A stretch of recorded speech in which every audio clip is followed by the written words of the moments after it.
ay okay na yan. Ha?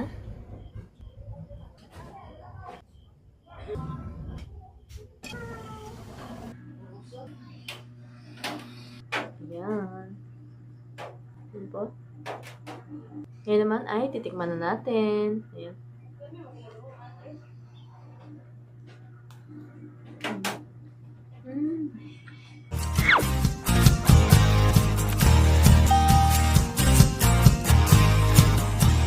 Hi guys! Ngayon po ay gagawa po tayo ng mango flavor ng puto cheese. Dito po sa ating bowl ay pagsamahin na po natin ang mga ingredients.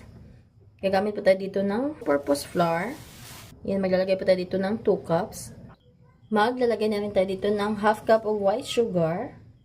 2 tablespoons of baking powder. Then, i-mix muna natin itong ating mga dry ingredients.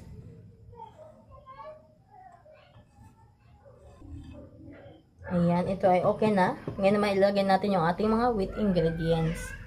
Mag-start tayo dito sa ating itlog. Isang pirasong large size na itlog yung ating ilalagay. Isunod naman natin itong ating 1/3 cup of vanilla. 1/2 cup of butter or margarine. Itong gamit ko pala guys ay margarine at salted margarine na po ito kaya hindi na po tayo maglalagay pa ng salt. Yan, simutin natin. Melted nga pala yung ating nilagay. Then, yung ating mango flavored condensed milk. Isang lata nga pala itong ating ginamit. Yan, simutin natin.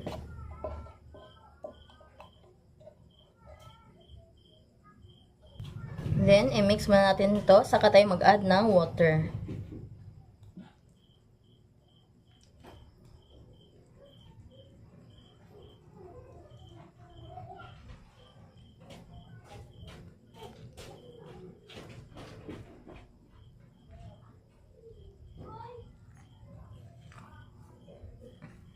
Yan, medyo nahalo na. Ngayon, mag-add na tayo ng water.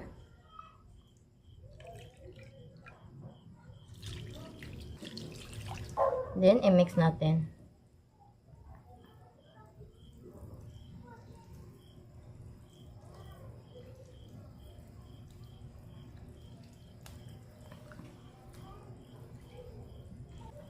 Kung kayo mag-add guys, pwede nyo rin paunti-untiin. 1 cup at a time para hindi po siya mabigla. Ayan, pag ganyan na yung consistency ay okay na yan. Ngayon naman ay sasalain natin to para make sure lang na wala talagang bubuo. Natin to.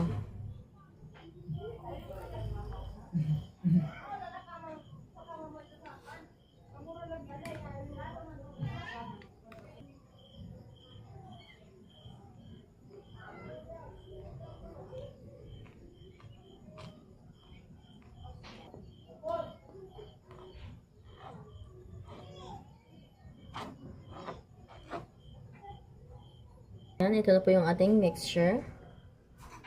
Yan guys. Yan, kuha po tayo. Yan, ilipat po natin sa atin pong paghulmahan. Ito yung ating puto llanera. Yan. Ganyan na po kadami. Huwag naman po yung masyadong puno talaga.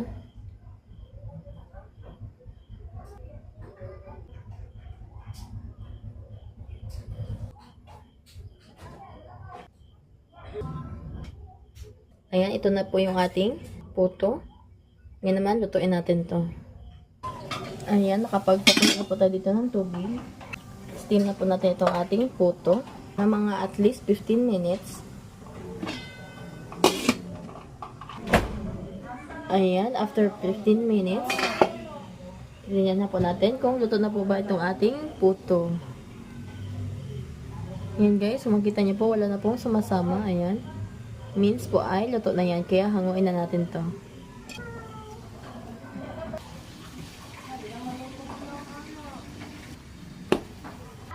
Ayan guys, ito na yung ating first batch.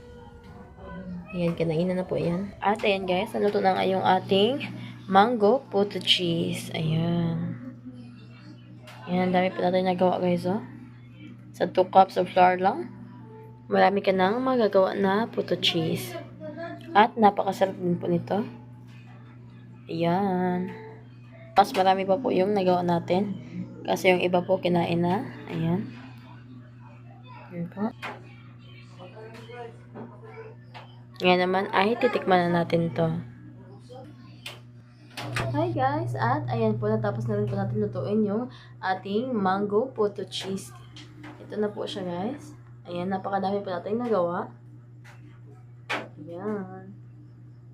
Ayan po. And mas marami pa sana to guys, kaso kinain na yung iba. Kaya ayan. Ayan, napakadami po natin nagawa. Ayan po. Ngayon naman ay titikman na po natin. Ayan po. So, ayan.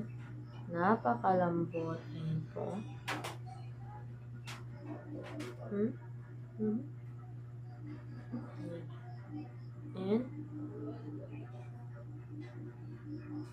Ayan po. May po yung lumukog niya. Ngayon naman ay titikman na natin. Ayan.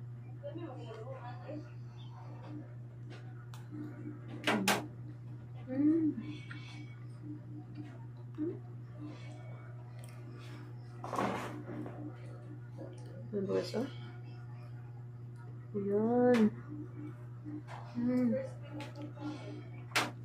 Sarap.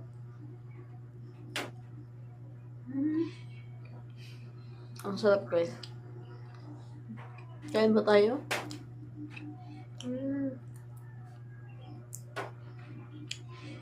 Tama-tama lang po yung kanyang lasa. Hindi po siya gaano matamis, kaya perfect po to sa mga ayaw ng masyadong matamis. Saktong-sakto lang po kuha po natin yung lasa, at saka lasang-lasa po natin yung mangga. Kasi of course, gumamit po tayo ng mango condense. Ito niyo po yung ganitong recipe po ng puto guys. Masarap po talaga siya. At saka napakalambot po.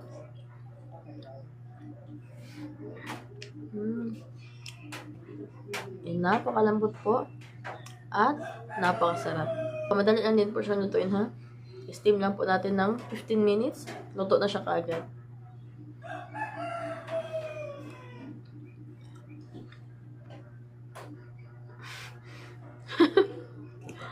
Hindi kuha.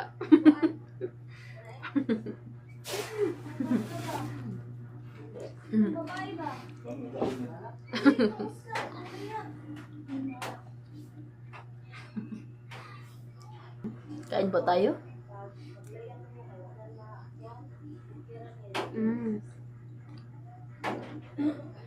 Ayan guys, natapos na po tayong kumain.